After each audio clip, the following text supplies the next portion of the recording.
Professor Elizabeth Chacko received her bachelor's and master's degrees in geography from the University of Calcutta in India. She obtained a graduate degree in public health and a PhD in geography from UCLA.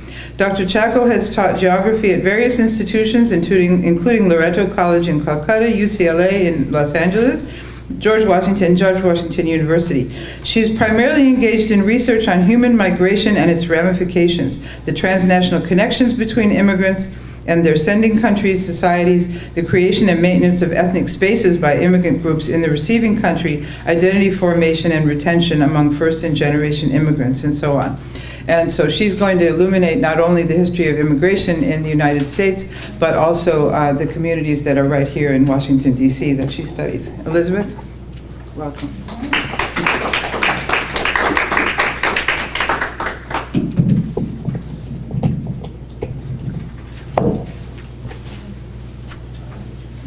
Thank you, Susan. Can you hear me at the back? Does my teacher's voice carry? Thank you. So I think I'll dispense with the mic, and thank you for having me here, Susan, and everybody else who was involved, and welcome to my fellow educators. So today, what I am hoping to share with you is not just migration to the United States and how that has come about over the years, but particularly to our region, the Washington metropolitan area. So this somewhat busy-looking bar chart shows us how migration flows have changed, have ebbed and flowed since the early 1800s. You know, the bar charts, you can see that it goes up in 1901 to 1910 or so. And what we can see is that the green colors, the patterns over there, are really different groups of people from different European countries, right? You see that the bars right at the top, which are orangish, reddish, ochre in color, are mostly denoting populations from Asia, from the Americas, and to some extent from Oceania. After 1960, you will see, about here, can you see that? Yep. You'll see that after 1960s, that the proportion of the bar that is from Asia, from Africa, from the Americas increases dramatically. And that's because in 1965 we passed an act called the Hart-Celler Act that allowed people from these other countries. We're going to have to ask you to use Okay. the mics in the back. It's much, okay, Yeah. I'll try. Thank you. So back to, is this on? Yeah. That's good. So starting from the 1960s, we see that populations from Asia and later on from the Americas and from Africa are on the rise, and that the other populations, the ones from Europe that dominated the scene until the early 1900s, are dwindling, are waning. Now this is a more colorful depiction of the same. And as you'll see towards the right, the black area towards the top, it shows immigration from Africa, which was until recently, until the 60s and 70s, was really hardly anything. But you can also see from that graph that the red area is from Mexico. Below that is Latin America, it's other countries in Latin America. You can see Central America as that sort of fuchsia pink area, and so on and so forth. And just looking at the colors, you can see that over time, the countries, the sending countries, have changed. Right? Now, moving on to the Washington area, Metropolitan Washington covers counties in many neighboring states, Virginia, Maryland, certainly the District of Columbia is involved, but also West Virginia. And we think of DC, the District of Columbia, as the core of this metropolitan area, but there are areas surrounding it that are the inner suburbs and the outer suburbs. And as we will see, different immigrant groups are attracted to different places in the metropolitan area.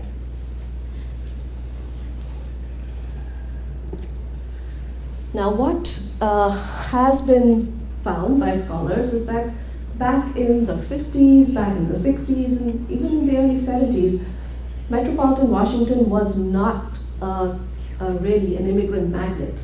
We all know about cities like New York and Chicago and San Francisco, even Los Angeles, where immigrants went in large numbers.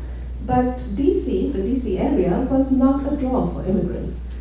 However, that was to change quite rapidly after the 1970s. And as this graph shows, you have from 1970 to 2010, not only does the population of the foreign-born, people who came from outside the United States, increased, but their proportional share of the population of the metropolitan area has also increased considerably.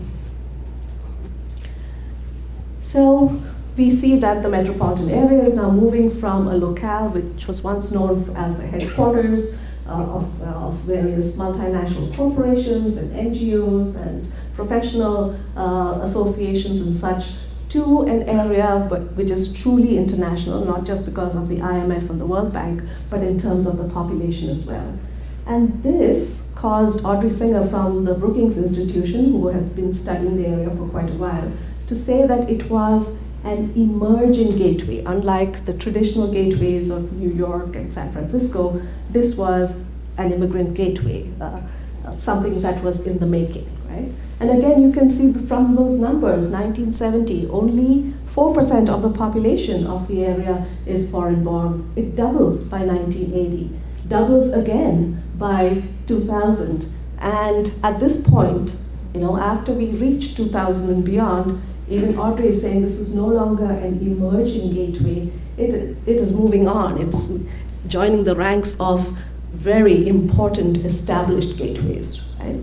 So if you look at this chart, some of the cities that you see there, especially the first 5, are important centers of immigration. Some of them have been there on the list of important immigrant centers for decades. Others have joined more recently, and the Washington metropolitan area is certainly one of them. About a fifth, in fact slightly over a fifth of the population of our metro area is foreign-born. And even though this is from 2006, that proportion has remained about the same. Even today, about 22% of the population here is foreign-born. So where do the people come from to the Washington metropolitan area? The answer is everywhere, from every country. I know that many of you teach in middle and high school, right? And I have a friend who actually teaches in Virginia middle schools, and she said, "Do you know that I have students from Mongolia?" And I was like, wow. And she listed, she was not a geographer, so she was entranced by the idea that there were students from just about every part of the world in her classroom. And so one of the characteristics of Washington, the metro area, is that there is hyper-diversity, okay? And that means that we have people, immigrants, from almost 200 countries who live in the metropolitan area. And because there are so many people from so many different countries coming here, no one group really dominates a great deal, right? So if you look at this chart, each of those colorful wedges denotes a country. And again, it probably should come as no surprise to you that among the foreign-born, the Salvadorans form a large chunk, okay? So that's about 14%. But even though there are large numbers of people from different countries, mostly they vary between, even for the most significant ones, 2 to 6%, right? So India 6%, China 5%, Korea 5%, all the way down to Iran 2%, Nigeria 2%, and so on and so forth. So let's look at each region and say, okay, so if you're thinking of immigrants from Latin America, where are they coming from? Well, we already know that the bulk, almost a third of the foreign-born of Latin Americans come from El Salvador, 34% there. As would be expected, Mexico is up there as well. It's an important contributor to the foreign-born population. But so is Guatemala, so is Peru, Bolivia, Honduras, and a host of Caribbean countries that could be considered part of Latin America. How about Asia? Much more neck and neck than in the case of Latin America. India with 6%, China with 5%, South Korea with 5%, Vietnam with 4%, the Philippines, always been a huge sender of immigrants to our country, 4%, Pakistan 2%, and Iran 2%, and so on. And then Africa, the latest contributor to immigrant flows in the Washington area. And here, I was just telling two of the participants that I actually studied the Ethiopian immigrant population in the Washington area, and they form about a fifth of the African-born population living here. But we also have significant populations from Ghana, from Nigeria, and from Sierra Leone. So where do they live? They do not all live in DC. As this chart shows so remarkably, the red bar is the central city of Washington, DC. The yellow bar is the total, and the blue bar is the suburbs. So the inner suburbs as well as the outer suburbs in Maryland and Virginia, and even as far out as West Virginia. And most of the growth of the immigrant population has taken place in suburban areas of metropolitan Washington. And this map, these two sets of maps, actually shows this even more clearly. So the first one to your left shows the distribution of foreign-born populations in 1980. And even though you can't see it very clearly from the back, the color that's in the middle, sort of the orangish color here, is saying, 10 to 19% of the population living in these areas are foreign-born. But if you go just scant 2 decades later, and you're looking at the same areas, those darkest areas are 30% and more. So you can see again that even though the District of Columbia is there and there are people who are foreign-born, a lot of the growth of the foreign-born is taking place in the inner and outer suburbs of the metro area. And I don't want to go into this in great detail, but it's not spread out evenly across the metro area. There are some places that attract more people, there's some places that even deflect people. So you can see if you look at the county numbers that the last column over there says percentage change in the foreign-born between 2000 and 2013. Some places have increased by a whopping 300%. For example, Loudoun County. Some places have actually lost foreign-born. For example, Arlington County. And again, it makes sense to us because this is becoming more and more expensive for people. So unless you are earning a great deal of money, you can't afford the rents, and you're likely to move further out. And Arlington, of course, is the area closest to the city of Washington, D.C., and most akin to it. So I'm going to show you snapshots of 3 groups. So the biggest group among the Africans, which is the Ethiopians, the biggest group among the Latin Americans, which is the Salvadorans, and the biggest group among the Asians, which is the Asian Indians. So here we have Ethiopians. If we look at the population of Ethiopians in the metropolitan area, 3/4 of them are foreign-born, which means that, again, this is a population that is relatively recent, right? And they continue to grow through chain migration. Only 40% entered before 2000.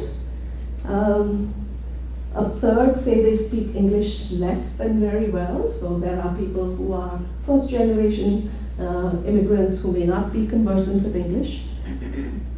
A substantial number have bachelor's degrees, right? And again, it may not surprise you to know that African immigrants to this country are among the most qualified, the ones who have the highest academic credentials of any immigrant population. A good percent, 11%, have professional degrees. They are mostly wage earners. Their median household income is $54,000 or thereabouts, and the value of their owner-occupied homes is about $300,000. What about Asian Indians? Well, they tend to be largely foreign-born as well, and again, a lot of the Asian Indians in the United States and in the metropolitan area came after 1990, when we had a law in place that allowed high-skilled workers to come to the United States to work in different jobs, oftentimes in IT, but others as well. They tend to speak English quite well. I'm from India originally, and we were colonized by the British. So the upside of that, I guess, many generations later, is that most of us speak English, and we went to schools where we were taught English. They have, a third has bachelor's degrees, almost half have graduate or professional degrees, so you have a very highly skilled, highly qualified population, which is very different from the home population back in India, right? So it's obviously select people are coming into this country, and most of them are highly skilled and qualified, as can be seen from their median household income. Not my household income, by the way.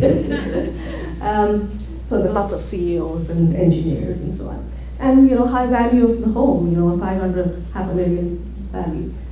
Asian Indians are also making an impact not just in industry and in commerce, but also getting more involved in politics. So here we have a photograph of Anish Chopra, who served as the first chief technology officer under the Obama regime. There's no such, he doesn't occupy that anymore. He ran for lieutenant governor, he did not win, but again, evidence that Asian Indians are becoming more and more politically involved. And then Salvadorans, right? Salvadorans who form almost a third of the Latinos in the area, a very different population, right? So when we think about the Salvadoran population, do they speak English well? Well, 46% say that they speak English less than very well. Again, lots of first-generation immigrants involved in these as well. Their graduate and professional degrees, 2% compared to the 46% say for Asian Indians. Having bachelor's degrees, 7%. So that's increasing as we move from first generation to second generation. And we see that where are they employed? They're employed, the largest section is construction. I didn't have room to put it, but the second largest section is in food services, in hospitality, these associated kind of service occupations. Their median household income is much less, and the value of the home is much less given, the income.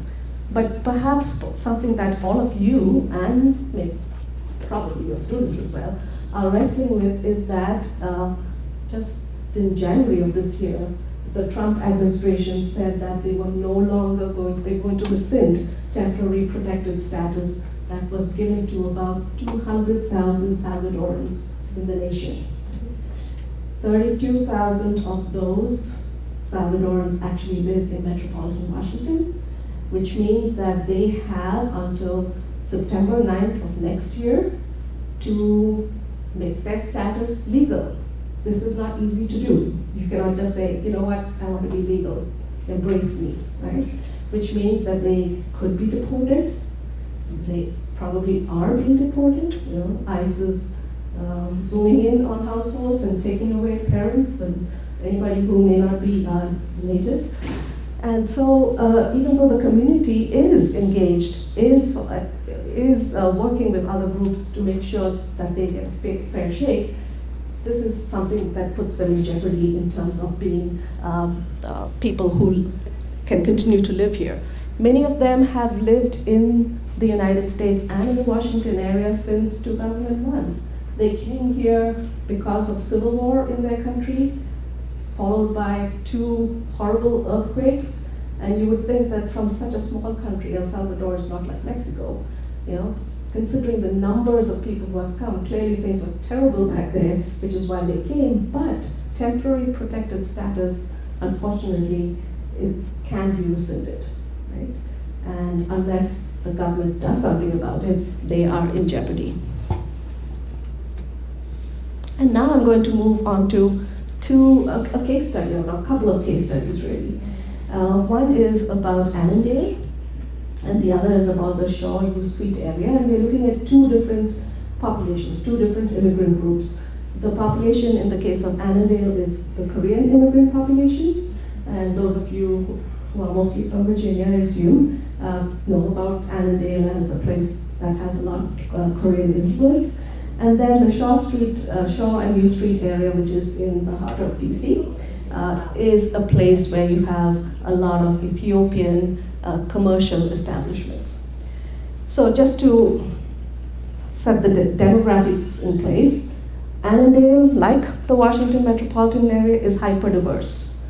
There is a significant proportion of Koreans, 5% of the population, but you also have Vietnamese who are 5% of the population, right? In the case of Shaw and U Street, the Ethiopians who wanted to have a sort of space for themselves there comprise only 1% of the population. So having set that as the stage, let me sort of describe some of the things we talk about when we think of ethnic spaces and immigrant spaces. Ethnic spaces are usually in the traditional city. Immigrants came in, let's imagine New York City, the Irish came in, or the Italians came in, they worked in the city, they made a life for themselves, they improved their circumstances, they moved out. They were replaced by the next lot of immigrants who came in, right? And this whole idea is called invasion and succession, right? People move in, move out, they're replaced by somebody else. And as they did this, they created landscapes that showed the imprint of their ethnicity or their home country. So that's why we have Little Italy and Chinatown and so on in New York City. But today, as we can see from the maps and the graphs that I showed you, most immigrants are not moving to the central city, they're moving to the suburban areas. And here too, they are creating landscapes that show evidence of who they are. And this has changed these areas, changed the landscapes, and in some cases the changes are welcome, and in other cases they are not.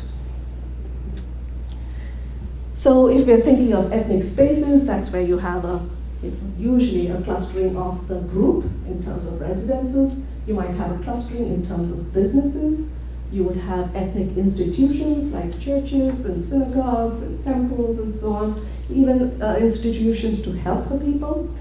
But what we see today is that residentially, immigrants are less concentrated. So let's start with the first case study, which is of Annandale. As you recollect, Koreans only form 5% of the population here, although there's a very significant Asian population in Annandale. And if we look more finely at the census tracts, there are census tracts with as many as 1,000 Koreans within them. And that's a map showing the distribution of Korean foreign-born populations in the metro area. You can see that there's hardly anybody in DC, but there's a significant number in the outer the inner suburbs of Virginia, and to some extent in Maryland as well, if you're looking at all the dark brown areas. Annandale, like many of the towns and cities in Virginia, its history dates back to when it was a tobacco plantation, so it was a port of, like a point of trade. But over time, as industries changed, the economy changed, this little town underwent a downturn. Right? People were leaving, it was no longer attractive, the business district was not doing well, but the Korean immigrants started moving in the late 1970s and in the 1980s, and they moved into former strip malls, they converted office condominiums, they established stores and restaurants and all kinds of businesses. The fact that it was close to the Capital Beltway helped. The fact that rents were low back then certainly helped. And so in many ways, the Koreans actually revitalized this little town of Annandale. And people started calling it, certainly the Koreans, Koreatown, even though you will not find any big sign that says this is Koreatown, right? And you have, places for people to meet. You have spas, you have specialized legal services, and in fact, Annandale is so important to the Korean immigrant community that there are chartered buses that bring people in on the weekends from as far away as Richmond and Baltimore, so that they can come and do their shopping, they can meet with attorneys if they want to, they can talk to their tax accountants, they can talk to doctors, who speak their language and so on. So clearly a very important space for the Korean immigrants. And here are some images of strip malls where you have the signage in English as well as Hangul. You can see if you look closely enough, in some cases there might be English and Korean, in some cases there may not be English, but the evidence on the landscape is undeniable. And what really intrigued me was this, when I discovered office condominiums that had been converted into sort of offices for lawyers, offices for doctors. So it was one-stop shopping. That's why all these buses came with loads and loads of people from Richmond and Baltimore. And I don't speak any of these languages, so I have no idea what it says, but I do know that there were doctors, there were lawyers, there were accountants in these office condominiums. And what was the reaction to this? Right? People wanted to call it Koreatown. The locals who suddenly saw this explosion of immigrants to the area said, wait a minute, this is not what we are, this is not our history. So they counteracted by saying, the Annandale Chamber of Commerce said, let's create an Annandale Village Center, and let's think of iconic symbols and things that we are proud of as Virginians, and these dated to the Civil War. Right, so they were saying, there's this lovely old cannon that we could use, there's a Civil War era chapel, there's this beautiful old clock. We could convert Main Street and make it, more Virginian in some ways, a bit Disneyfied, but this could be something that draws people in. And they completely ignored the Korean presence, which was really smacking them in the face. But this is the counter argument that this is not really where we really are. So ultimately, neither of these things happened. The Annandale Village Center has been created in this Disneyfied manner, and Koreatown still does not have an official Koreatown label. So, moving on to the Ethiopians. The Ethiopians started coming here in the 70s and started in a huge way after there was this Marxist revolution in Ethiopia, which was brutal, which was bloody.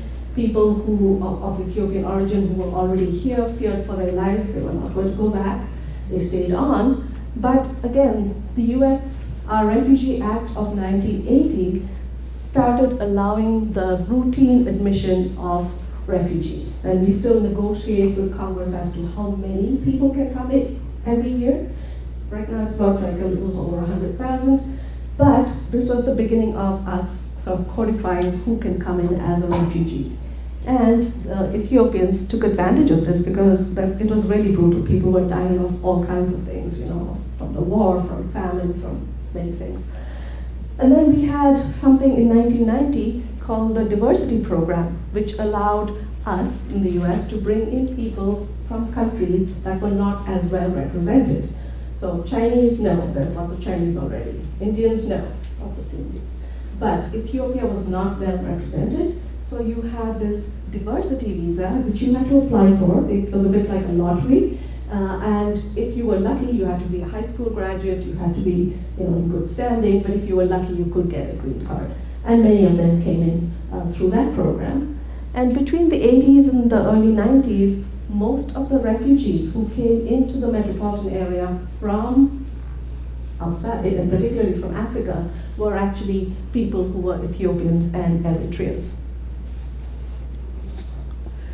And here is a map showing the distribution of Ethiopians. Again, not as concentrated as the Koreans, but certainly found in both the District of Columbia as well as in the surrounding suburban areas. So, sort of zooming in on the District of Columbia again, this map was made using data from 2010, so it's changed again. But what we find is that most of the immigrants are living in areas like Alexandria and Arlington and along Columbia Pike, Silver Spring, and now further afield. So just like the Koreans, the Ethiopians too wanted to create a little Ethiopia, and they wanted it to be in the District of Columbia, in the nation's capital. And here they butted heads with the local native African Americans who said, this is a very important area to us. This is where you had Howard University, you have old theaters, you have landmarks, especially in the pre-civil rights era. This is where the elite of the African Americans congregated. And even though the area was really brutalized after the assassination of Reverend Martin Luther King Jr., and we're coming up to the 50th anniversary of that, and a lot of stores and institutions were destroyed. Some remained, like the Lincoln Theater or Ben's Chili Bowl, which survived on the burning and looting from them. But the people had left following the 1950s, and it was, at least in part, these are some of the old important landmarks. But the people had left, and now the folks who were coming in were immigrants, among whom were the Ethiopians, but they were not living in the Shaw and U Street areas. They were setting up businesses there. So this again is an old, these are old photographs taken at least 10 years ago. And if you've been to Shaw or the district, it does not look like this at all anymore, right? But back in the day, it was Ethiopians who came in and changed these boarded up storefronts to actual stores. They helped in the commercial gentrification of the area. And so they thought, well, how about if we can convert this Shaw area, which we have done, and we could name a little stretch of 9th Street where we had a fair concentration of Ethiopian restaurants and stores, if we could call it Little Ethiopia. There was an online petition. Since I've been working on Ethiopian immigration for such a long time, I knew a lot of the players, that lots of people signed up. There was support from the local council member. Everything seemed to be going quite well. And then there was pushback, right? People said, no, you may have your businesses here, but you don't live here. You make your money here and you leave. And especially from the native African Americans, they felt that this was an intrusion onto space that was rightfully theirs. And some of them even said that the Ethiopians had not paid their dues. They were sort of Johnny-come-latelys. And here too, the Little Ethiopia initiative died. By the way, there was a similar initiative in Los Angeles, which made they actually have a Little Ethiopia there. So what happens when we have immigrant communities that are new who come in? Well, today when we think about the naming of spaces as Little Ethiopia or Koreatown or K-Town or Huntingtown, some people might feel that this is an intrusion onto who they are, especially if they're natives. This is firstly the demographic situation in the country and the county and even in the towns are changing rapidly. And there's accusations and counter-accusations as to who should be rightly there. Oftentimes the natives feel that the immigrants are really sojourners and not settlers, as in the case of the Ethiopians who actually live in Virginia and Maryland rather than in DC. And there's a sort of a lack of communication between the two. The Ethiopians were also accused of being extremely superior because it's the only country that resisted colonization and actually was not colonized by any country, except very briefly by the Italians. So what's different about the new ethnic spaces? Well, it overturns some of the binaries that we're used to of black versus white. We are now multicultural and multicolored, right? Sometimes the natives need not be the privileged ones, necessarily. It could be that the immigrants are doing better. There is a greater possibility that the ethnic immigrant businesses are clustered than that the people are clustered. The people are going to be everywhere, but the businesses could be clustered. And in the long term, it's how long the group has stayed there and made an impact that seems to resonate more for people than if they were able to make a sort of change on the cultural landscape. So, the ethnic neighborhood, is it here in the Washington area? Probably not, because we are hyper-diverse, right? And again, if anybody's been to DC's Chinatown, which is a travesty, it's like, it's just like symbols slapped on, the Chinese population long gone. But nevertheless, streets and public spaces are sites where groups, including immigrant groups and ethnic groups, wish to claim as their own. And there might be cultural clashes between old and new, between different groups of immigrants even. And we should all remember that each space has multiple people passing through. It's sites of multiple memories. And even in Washington's Chinatown, actually, if you paid careful attention, you could see remnants of the German presence way back. You have to look really hard. Or the Jewish presence. You still have to look hard, but it's there. And we have to acknowledge that all of these spaces are really palimpsests, which are like those old sheepskins on which people used to write documents. You scrape it off and you have a new thing coming in. But some of the old will still remain, and we should definitely acknowledge the old as well. So what do I want to leave you with? Well, that Washington is a new immigrant destination, not a traditional one, that it is hyper-diverse. We have people from just about everywhere. In the case of some groups, it is the top destination. So Washington is the top destination for Ethiopians. It's not New York or Chicago or any of that. It's the top destination for Bolivians. Okay, it seems a little strange, but it's true.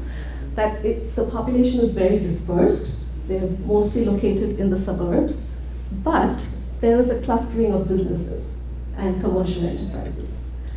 That most groups here have a high educational status, and that's because Washington offers the kinds of jobs that people with high skills and degrees get, and therefore they tend to be affluent, right? More affluent than the other traditional gateways. But in order to think about immigrant integration, how well do they meld in with the local population, with the local districts, counties, and so on, it's important for different units, territorial units, to think about this. In the case of the students, the Dhaka students, I know that some cities offer themselves as sanctuary cities. Others are sort of working with ICE to get people deported. So even in Virginia, for example, there's huge differences in how we react, how the city, county, and the state reacts to different immigrant groups. And as the uncertain legal status of many groups, including DACA, temporary protected status people, those who have come in as undocumented, as this continues to be played out, we'll probably see huge changes in the metropolitan area. We already see the Salvadorans, so they left DC because they said DC is not helpful anymore, it's really become so expensive, and they might move further and further out, possibly to areas where they are less likely to be subject to this kind of surveillance and policing that is found in some other parts. And with that, I will end.